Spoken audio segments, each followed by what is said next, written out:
Sona xanım, Azərbaycanda qadın sahibkar olmaq sizcə üstünlükdür, yoxsa əlavə maneə? Maneədirmi? Bəli, maneədir qadın sahibkarlara. Niyə görə? Çünki sahibkarlar içində neçə faiz qadın sahibkar var? Çox az bir hissəsini Əlbəttə. təşkil edir, düzdürmü?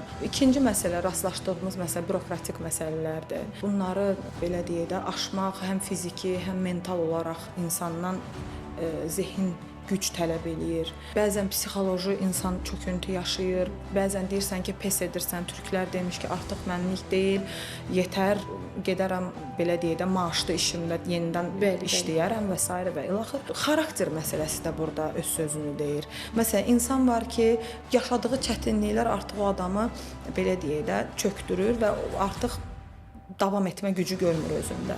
Amma insan da var, şəxsən mən özüm eləyəm.